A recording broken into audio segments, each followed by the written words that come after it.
Paulina Versa. I'm with the Liquitex team, and today we're going to be painting a tropical leaf using Liquitex Acrylic Gouache, which we haven't done a class with yet. So in just a minute, Marla Morrison, who's our artist today, is going to give you a little overview about the range. Before we get started, just wanted to remind everyone this class is being recorded. So if you're just hanging out with us today, watching, and you want to paint another time, or if you feel like you missed something while painting along with us, you can rewatch this class anytime at your leisure after it's posted on michaels.com/classes or Michaels YouTube, and it's going to be available about 24 to 48 hours from now. So I'll be keeping an eye on the chat. So if you have any questions, comments, just pop them on there and we'll do our best to get them answered for you. We'll also be posting some links and information there that you might find helpful. All right, I think we're ready to get started. So I'm going to hand it over to Marla. Hey guys, yes, I'm Marla Morrison, and I've been doing this art thing for pretty much my whole life, and I've been doing demos with Liquitex materials for over 20 years now. So I'm really excited to be talking about one of our newer ranges, the acrylic gouache, and so I think we'll have a great time painting with it. So to get started, I thought it would be fun to show you guys, and I guess we can move to what I have here. Yep. So gouache is kind of a funny word, right? This is how we spell it. And there are two kind of recognized ways of saying it. I say it as this, gouache, but you might hear it called gouache. Okay, so kind of a funny word. It's Italian and it comes from I think it means something like mud or something like that, which isn't very painterly, but it does reflect the opacity and matte nature of a gouache. So there you go, fun word. And that's how two ways to say it.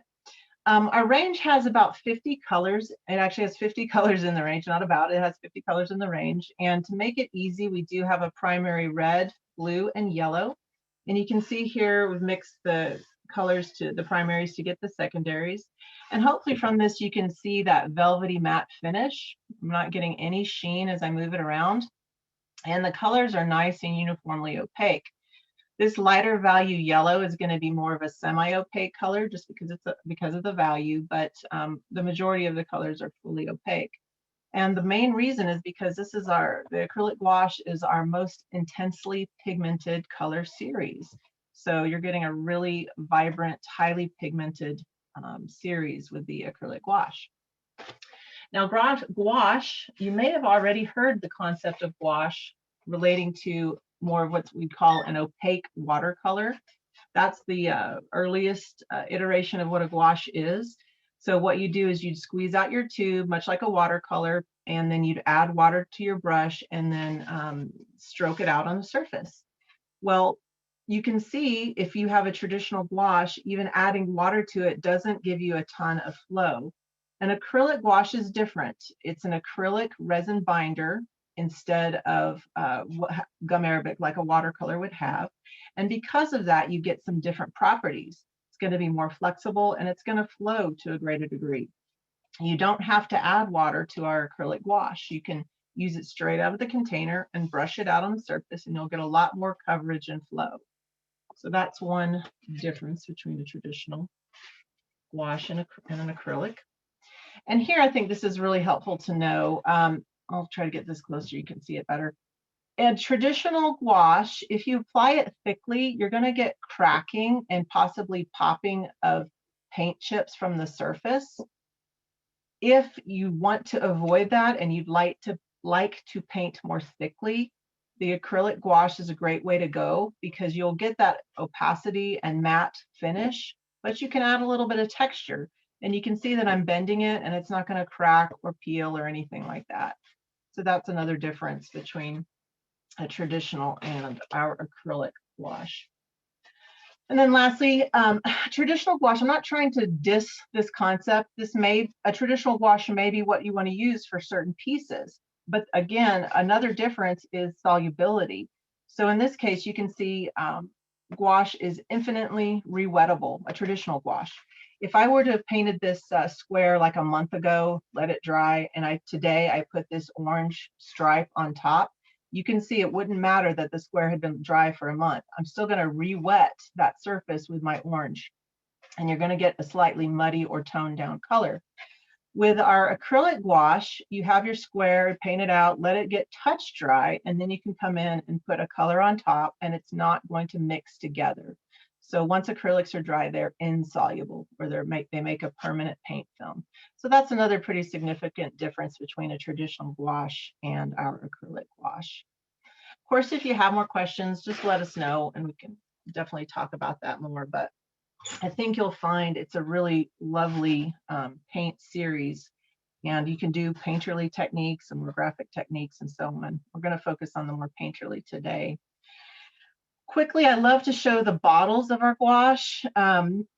Obviously, black cap, you're going to see the color in the bottle. You're going to see the color name. I would pick primary yellow.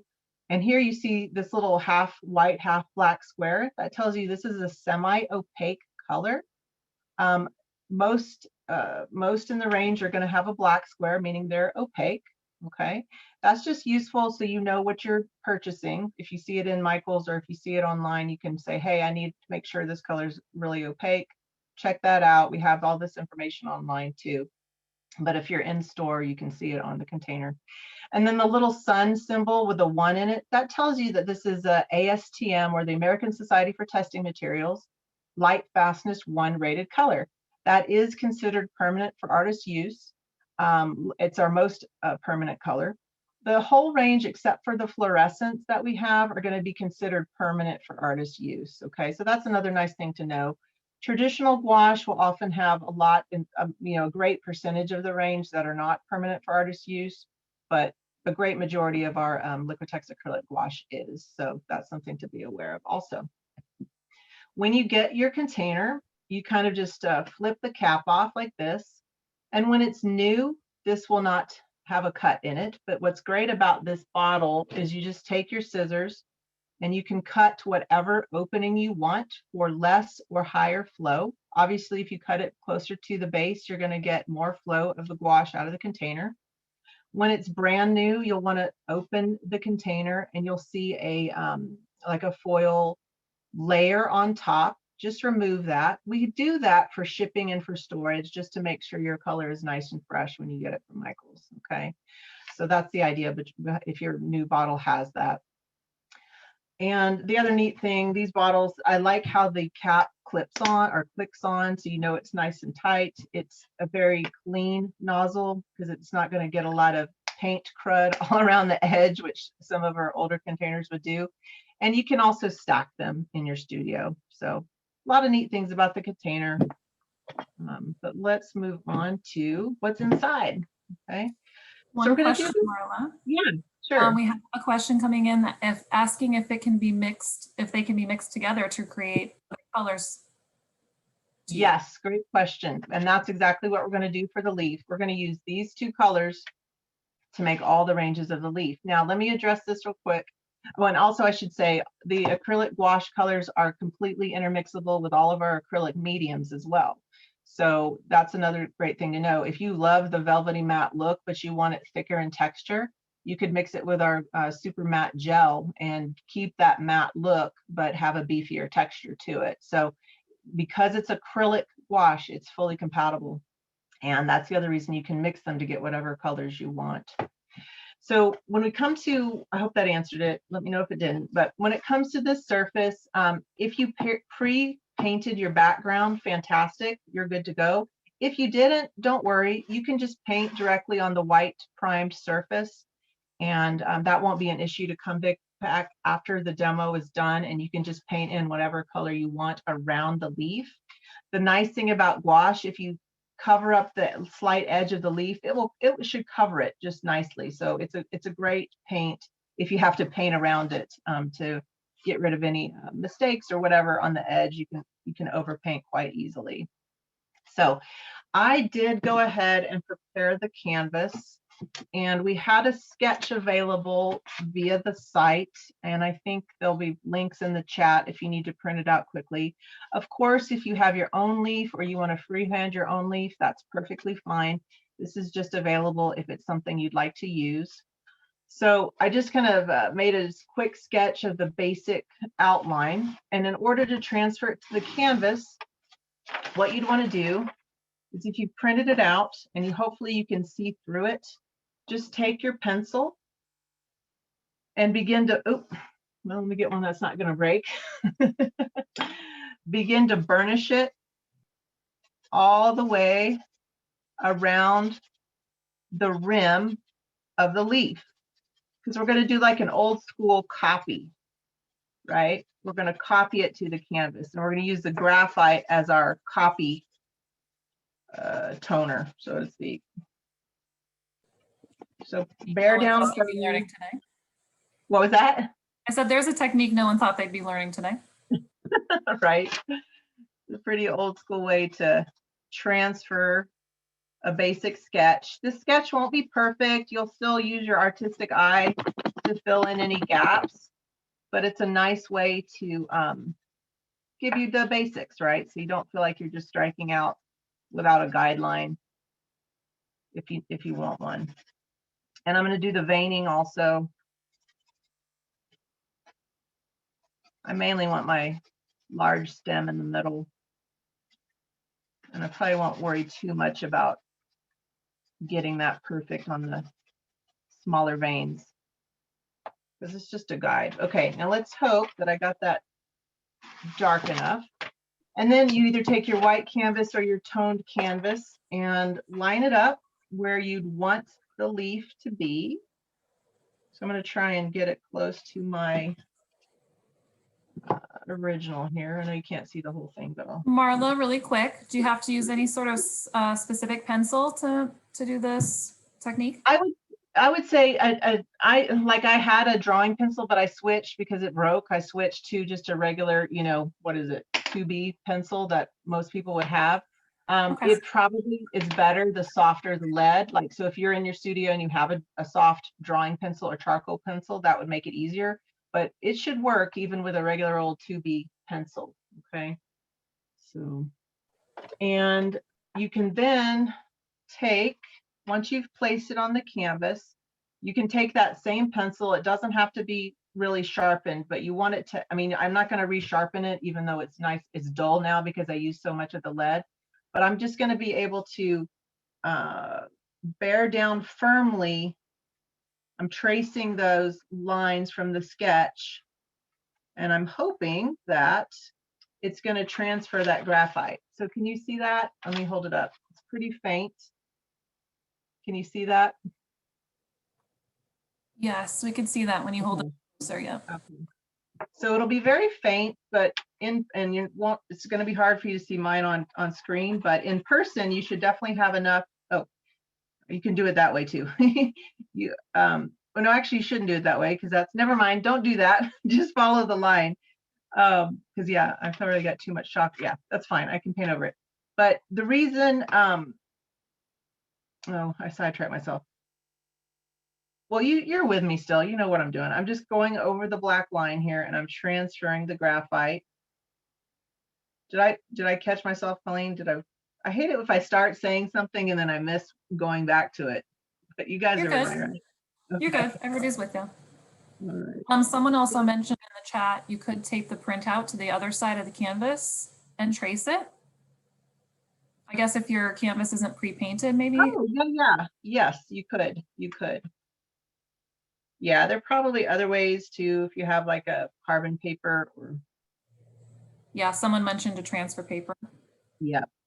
This is the cheap, old school, what do I have in my studio that I can use? So, but whatever works.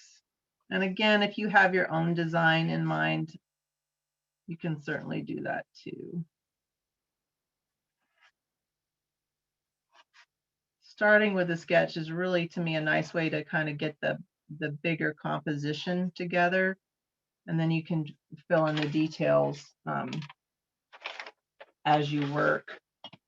So let me hold this up so you can see it better.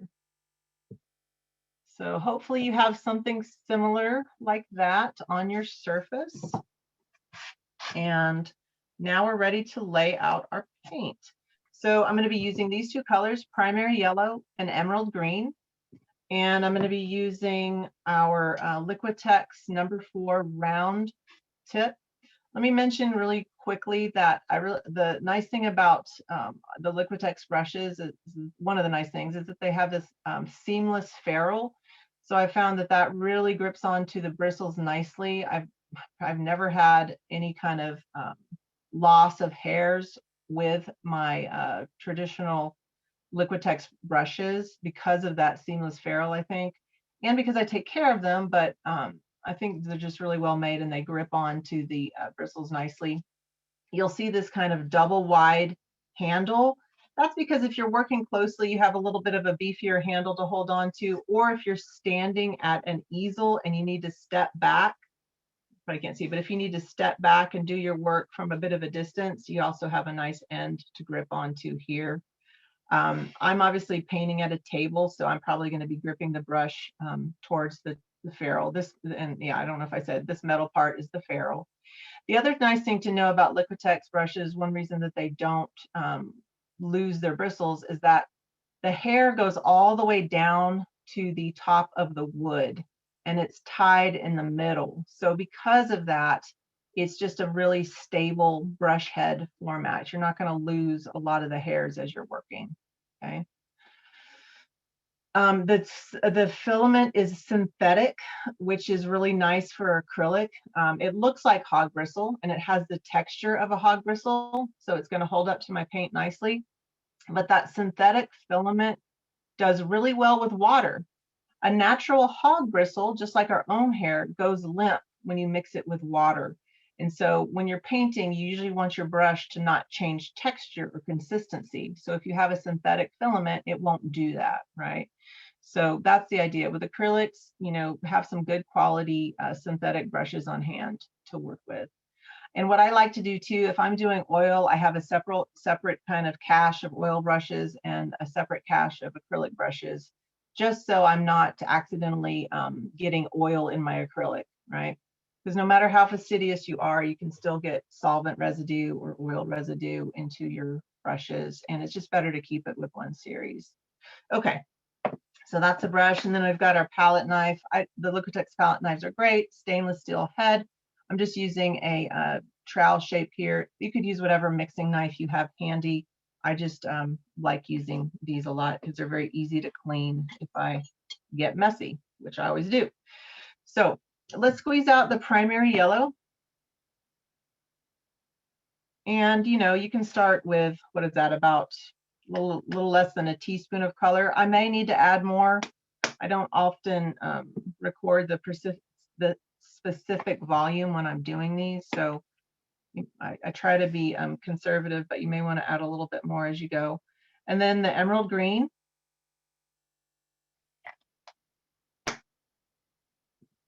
And then we're going to mix. So as we look at the original, you can see that we've got three main colors. This deeper value is the emerald green by itself. The medium value is we'll see what ratio. It's probably close to 1:1, and of green and yellow. And then the highlights are going to be yellow with just a touch of green. Okay, and that's it.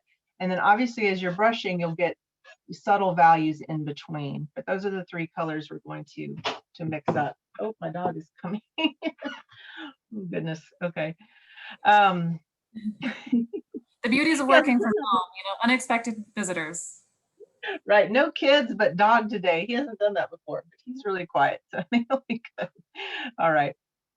So let's mix up the medium tone. So I'll take about half of that emerald green and about half of that yellow. And let's just see how that looks.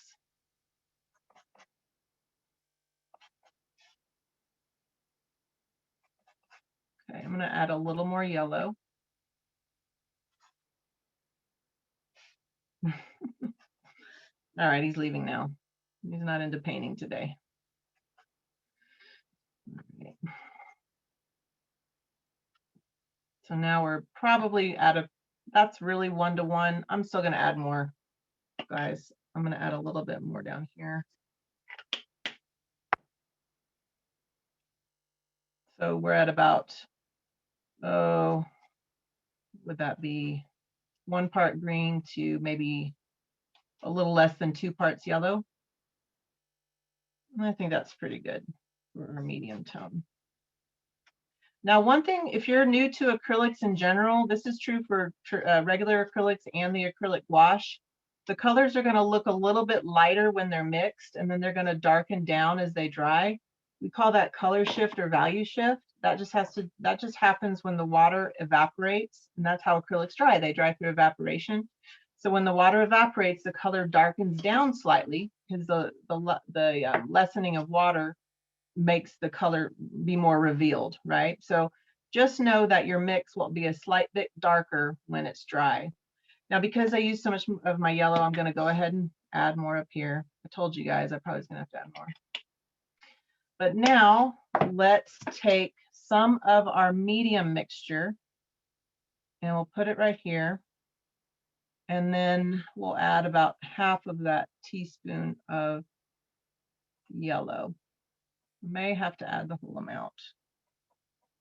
I do a lot of this intuitively, so sometimes if I don't write it down, I don't remember exactly how much I used. I just mix until I like it. And in fact, yeah, I'm going to add all of that yellow. So that was probably about a half teaspoon of yellow to a pea-size amount of our medium green. Okay. And one thing I'll do when I'm working, let's see if I can show you. I'll hold my knife of my mix color next to a tone that I've just mixed, just to kind of compare, see how the values are coming together. And I think I want a little more variation in my lighter green up here, so add more yellow. So we're talking probably 5 parts yellow to 1 part of this medium green. And something too, when we talked about flow of the acrylic gouache, because it has that nice flow, it's very easy to mix these colors. So that makes it nice. And this is another way to see, you see how the color looks darker in this mass here? That's the mass tone. If I want to see the subtleties, I can do a very light layer, and that's the undertone. And the undertone is where you see those subtleties. So that's going to be a little bit, that's going to be helpful for when it comes to mixing it with the other colors too. Okay. So throw that out there. All right, now let me add more yellow here. So I may use some yellow right out of the tube, and I'm going to refresh my emerald green. Okay. All right, you guys ready to paint? Are you with me? Let's do it. Chat is quiet, so I think they're ready. All right, very good. So let's start with the darker value. Our darkest value is the emerald green right out of the container. And you know, you can attack it or approach it however you'd like. I imagine a leaf, you know, when you look at photos of these leaves, they have that beautiful undulating kind of wavy ridge.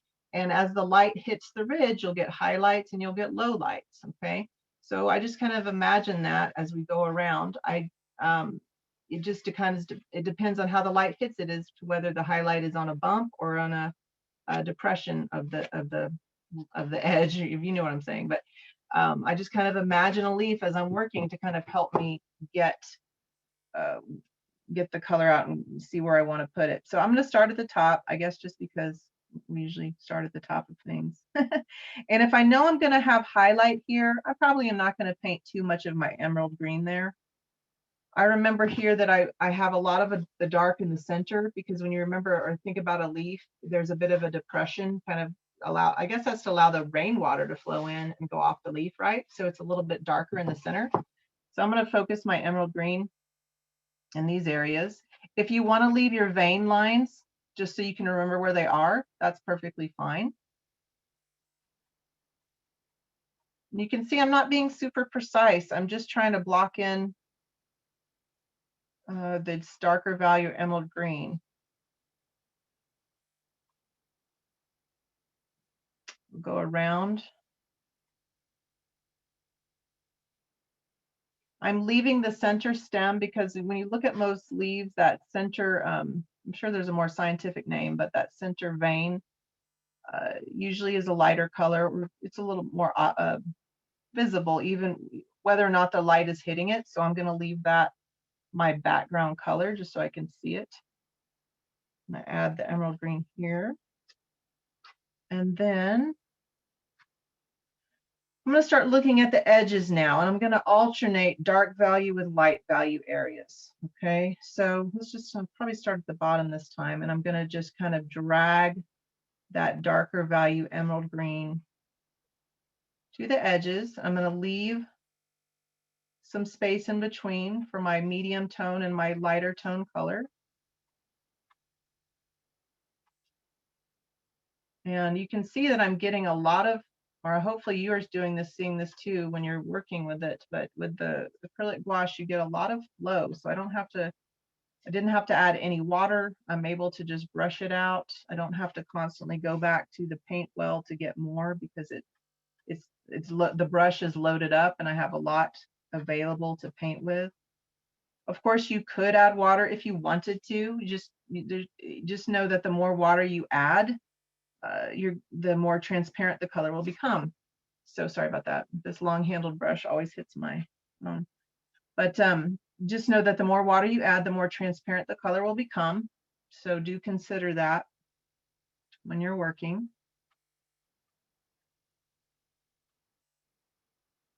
And we'll go, I'll have some of the dark green on the edge here.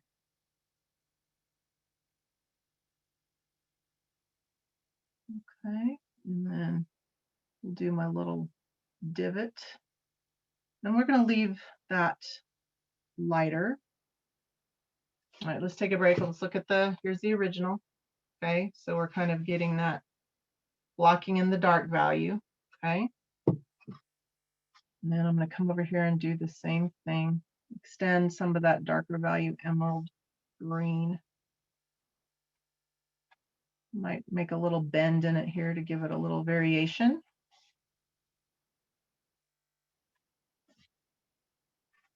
And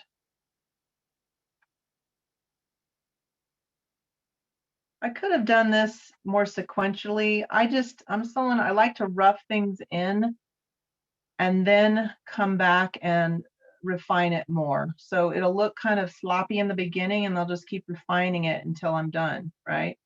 And if I kept refining it more and more and more, it would get more and more photoreal, right? So you kind of can decide as the artist, do I want this to look very loose? Do I want it to look more refined and precise? It gives you that option if I kind of start by blocking it in quickly, and then I can add more detail as I choose. All right, so now I usually take a paper towel, and if I want to rinse out my brush, I'll remove some of the color from my brush just to keep my wash water a little cleaner. And then hopefully you have a little water container handy. I just have a little bucket here. I'm just gonna rinse out that paint. I don't have to be too precise because we're using, colors that we're going to be blending over the whole surface anyways. I just felt like giving it a little clean there to go to the next value color. All right.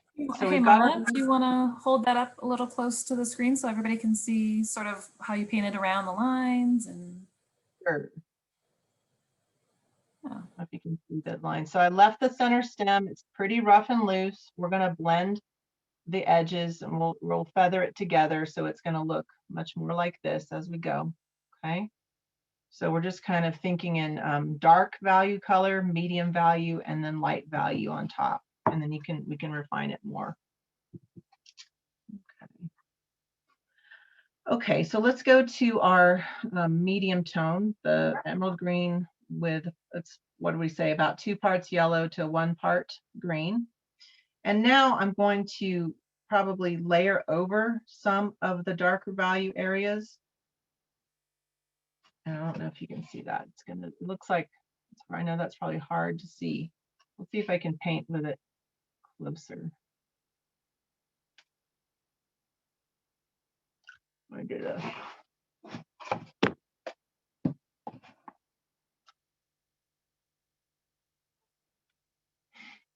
okay. And now, since I have my medium tone, I'm going to, I can paint over my darker green, but I'm also going to come to some of the edges, and notice I'm going to leave gaps where I want my lighter value green. And then at the base here, I'll probably add more of that medium tone green. And I'll leave that edge there. I'm just going to pop in to interject that we're about halfway through. And as just a reminder to everyone, this class is being recorded. So if you're just watching and relaxing, watching Marla paint today, you want to paint another time, or if you missed something on the chat and you want to come back, this will be available in 24 to 48 hours on michaels.com/classes or on Michaels YouTube. Yes. So you can see that I'm taking that medium tone and I'm slightly overlapping my darker green. And I'm also going to the edge of the leaf in these areas.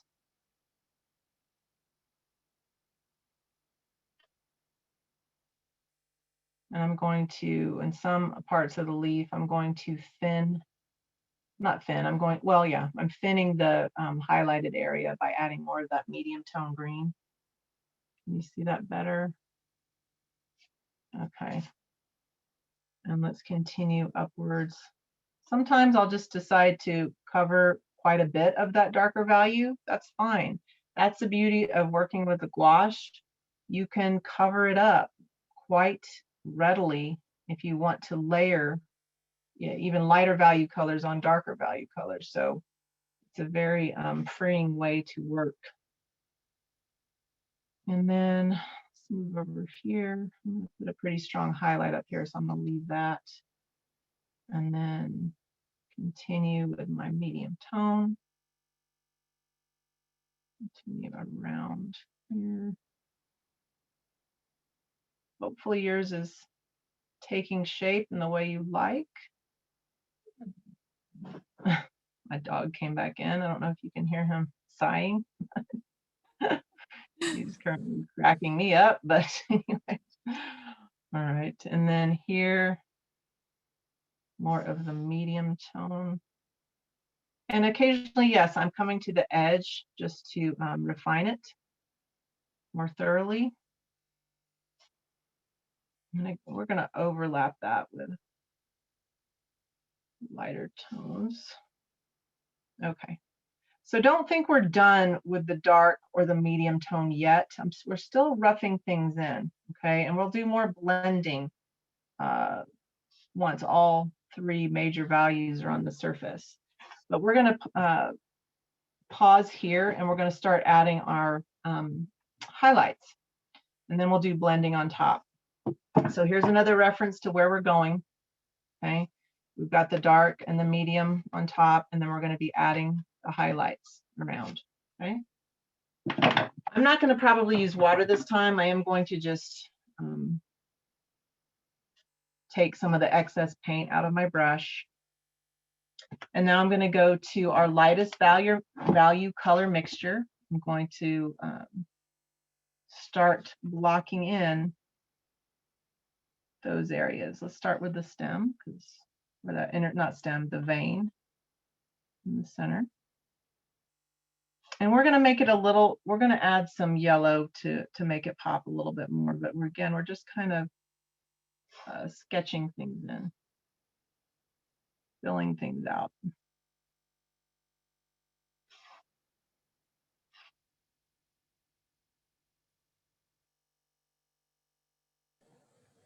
Just wanted to say, if you are painting along with us today, and you want to share your work, if you notice right above Marla's palette there, she has a couple of hashtags and some tags to tag us at Liquitex Official. You can tag Marla at Marla Morrison Art, and then also make sure you use the hashtag Make It With Michaels and hashtag Michaels Classes, because they might choose you to be part of their art gallery, their inspiration gallery. Yes, and I love seeing it. So if you post, tag me too, because I post it on my stories.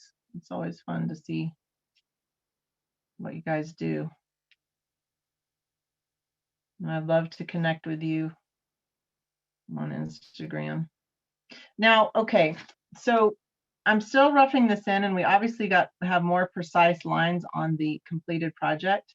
So one way we're going to do that, I'm just blocking in the highlights rather quickly. But when we come back, we're going to add some yellow and make these vein lines more refined. So don't let that concern you if your color is blending like mine is, because we're doing wet on wet, right? We're not letting it dry. We're purposely allowing some of that blending to happen because that's what gives that painterly look. So don't let that concern you if you feel like your color's mixing too much. That's actually a nice thing, I think, to just makes it look very unified when the color slightly mixes together. And we're actually going to add more colors on top to encourage that blending. So just moving around the base of the leaf now and quickly locking it in. I hope you can see it a little closer. Filling in the gaps I left. And we have all studied leaves and things. So if you don't have an image in front of you, you can just imagine those veins coming from the center of the large vein, and just I usually start from the center vein and work outward. That way the brush stroke is thicker here and thinner towards the edge. I think that just kind of goes with the line work of a leaf a little better.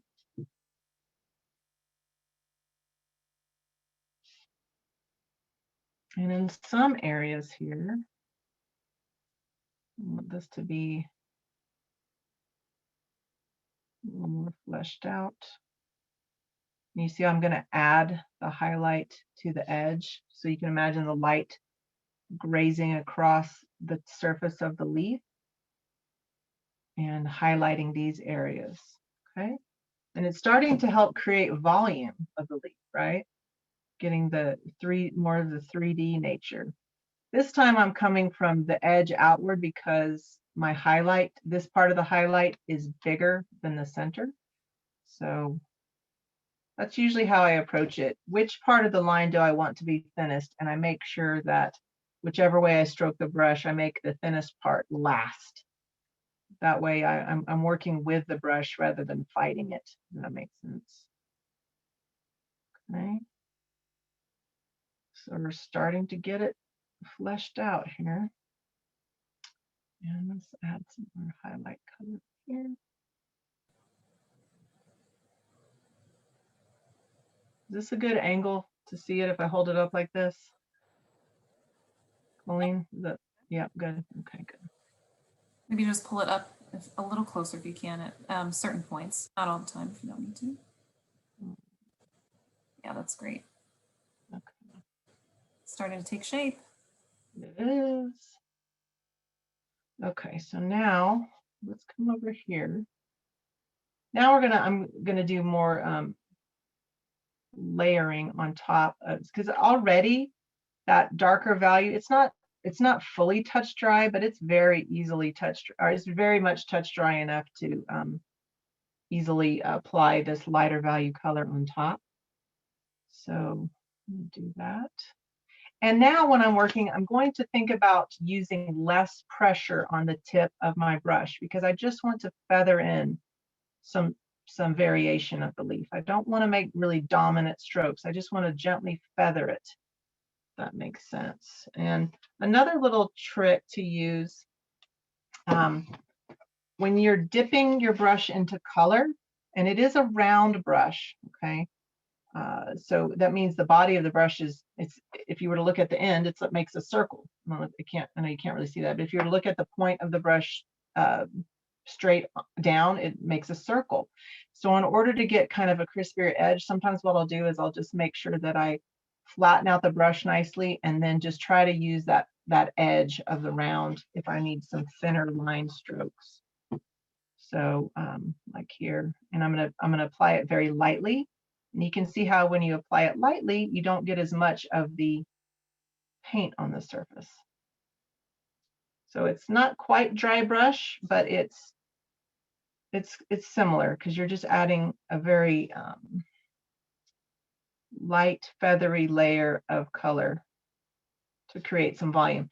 All right, now I'm going to jump back to I want my medium tone color right here. So I'm just going to leave that lighter green in my brush. It's fine. Jump to my medium green, and I want to add that here. So a lot of painting is, for me at least, is responding to what's there. And maybe I thought it was going to look one way when I started, but as I work, I need to change it, or I need to, modify it slightly.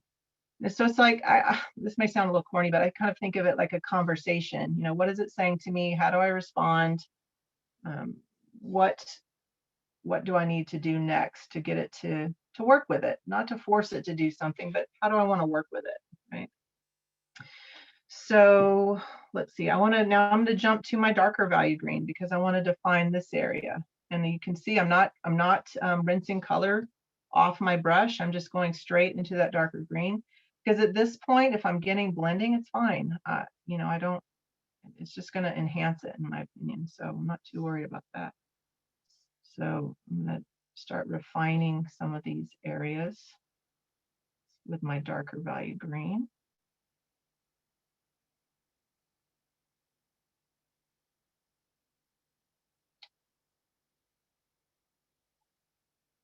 And let's keep going down here. I'm going to thin out that lighter. I'm going to thin out that vein work a bit. Jump over here, fill that in.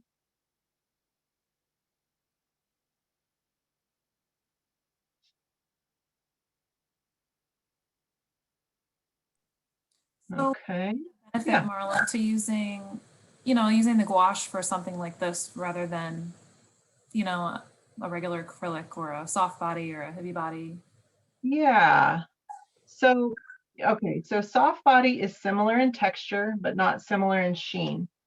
And in my opinion, it doesn't have quite the same flow as the gouache. So if you had soft body, you could certainly use it to do a leaf in the style, and soft body will reduce the brush stroke.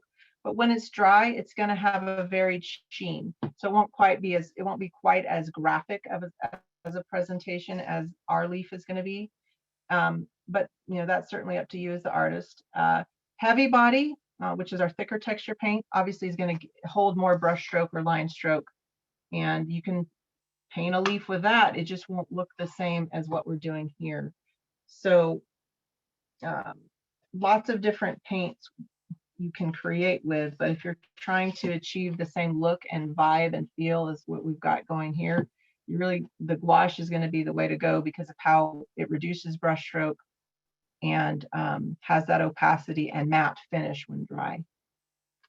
I neglected my stem over here. I want it to be darker value, so I'm going to go ahead and dip it into the emerald green right out of the container. I'm going to start the dark at the bottom of the stem. Very easy stem. And then I'm going to just kind of border the edge of the leaf. Take a little bit of my medium tone green and put it on a little bit of, and then see how I've got this little kind of messy area here where the stem meets the leaf. There's a really easy way to correct that. Cody, making lots of noise. I'll just use my brush to take some of the color out, and then I'm going to use my lightest value green, and since that's a highlighted area, I'm just going to paint right over that to make it more defined. You guys see that? Okay, and now I can take that brush color and just do some light feathery strokes to give some of that beautiful leaf variation that you see on tropical leaves. And now now that I've gotten, let me come down here and do this down here with medium tone. Fill in any of my gaps, because now we want to start adding the, really is going to make it pop. Make it pop. Right. Just want to give you a time check. We got about 15 minutes left. It's really hard not to say phrases that over and over again. So like, I always think, am I being annoying when I say make it pop? But that's what I think. It makes it pop. So forgive me if I'm annoying you. You can just turn that down. But all right. So let's do the darker, I'm sorry, the medium tone here. I'm sure you guys are responding to your own painting at this point, filling in what it needs. But all right, I've gotten a lot of it blocked in. Now I'm going to clean my brush again just to kind of give me a fresh start at it. And now I'm going to take some of my yellow right out of the container and I'm going to add it to the highlighted area. And what that's going to do is it's going to really, you know, highlight it, make it pop, and just make it a little bit more dominant on in the image. And you can see, because I'm taking that bright yellow and mixing it with my still wet green, it's nicely blending on its own. So it's just a way to really accentuate that highlight without having to mix yet another color. Not that there's a big deal, but I just think it's a kind of a more, what's the word, organic way of blending directly and also adding some variation that's different than mixing on the surface and applying it, if that makes sense. So I'm going to follow my little highlighted areas around. And I'm not worried about perfection, guys. I'm just worried, I'm not worried at all. I'm painting, I'm having fun. But I am, as we're trying to create an image, I don't want you to feel like it has to be something perfect. It's something that, it's also, besides being a conversation, it's also an exploration of the surface, right? You're looking at it, responding to it, imagining the subject you're painting, and hopefully having fun with it. Now see right there, I had a darker base to it. That's okay. I'm just going to wipe out my brush on a paper towel and I'm going to add some more yellow and I'm going to bring back my highlight. Not a problem. Okay. Just keep adding more yellow till I get it to the highlight that I want. And then I'll just kind of do some flick kind of strokes to bring that highlight down. Okay. And over here too. And so Marla, I know you mentioned you can add mediums to gouache or yeah. gouache. Someone actually asked in the chat, you were speaking about brush strokes and the look of the brush strokes. So could she just sort of build up the paint on her brush to allow for those brush strokes to remain there without having to use an added medium? Yeah. Yes, I don't know if you remember when I showed the cracking gouache, the artist who made that board built up the acrylic gouache to a level where it did hold some brush stroke. It is more self-leveling, so you're going to be, if you really want a lot of texture, you're going to be much better served by adding a medium, but you will get some texture if you just add a thick layer of the paint itself with your brush. But if you want really dramatic texturing, since the gouache is self-leveling, you're going to want to add a medium to it. That makes sense. Okay. I'm working on this. Did that answer it, I hope? Yeah, I think so. Let me know if it doesn't. Okay. So I added more direct yellow to my center vein to make that a little bit more dominant. And I think I want some more at the bottom here. So this is where I'm going to just do a very light kind of flick stroke to get that tapered tip at the bottom here. And then let's add a little highlight and variation down here.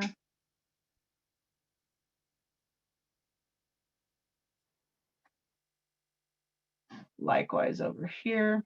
And obviously you guys can keep going with this. This is, you know, we're working in a quick amount of time.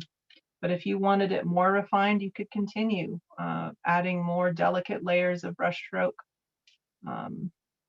refining it to the point that you are satisfied with it.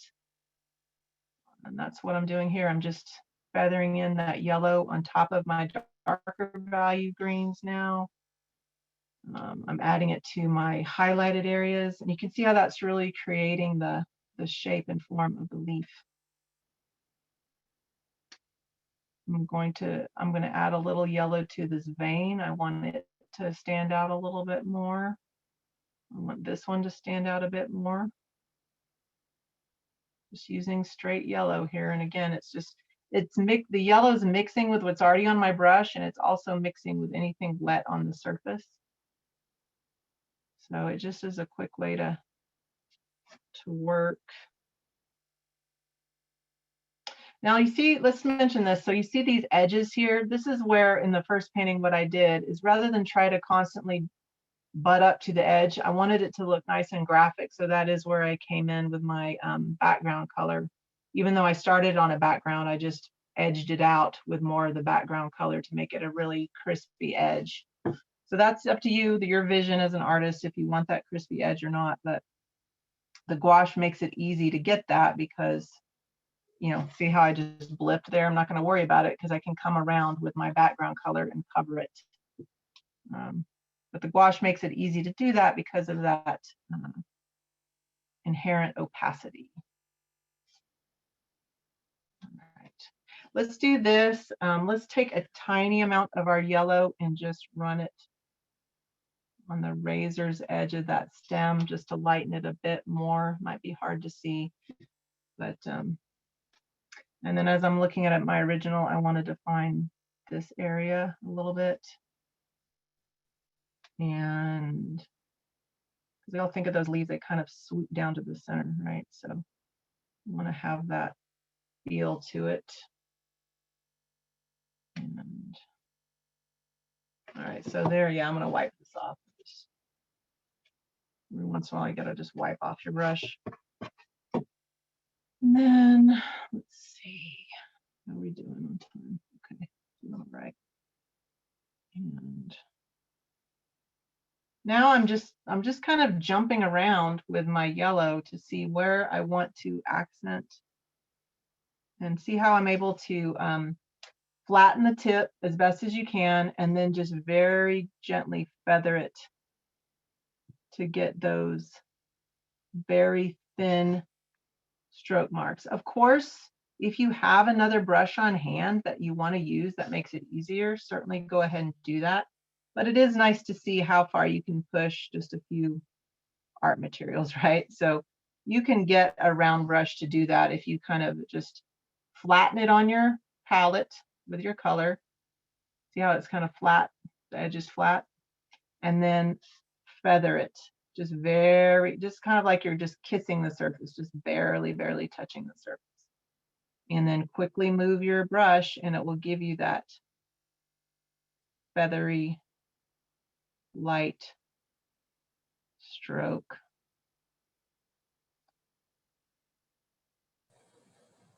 Can you hold that up to the camera a little bit closer, Marla, if you get a chance? You can see the.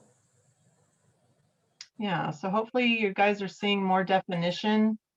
It's coming together, right? Yeah. Let me show the original. Of course, the colors are slightly different because this is dry and this is wet. But you can see how with a little more work, I can refine the veins. But we'll get there. Well, no two leaves are the same. That is very true. Like snowflakes. I was thinking about that. It's funny you say that because I just love leaves in general. And it's silly that I live in a place where we don't get a really nice fall. But that being said, I love leaves. And I was wondering if you can make the same claim that people make about snowflakes, you know, that they're all individual. I guess you can do that with leaves too, right? I mean, it makes sense to me. They all are totally unique. So now that this area, where I put the straight yellow dried, now I'm coming back with a little more yellow to make it even more, stand out a little bit more. So that's the other nice thing too, because it's matte and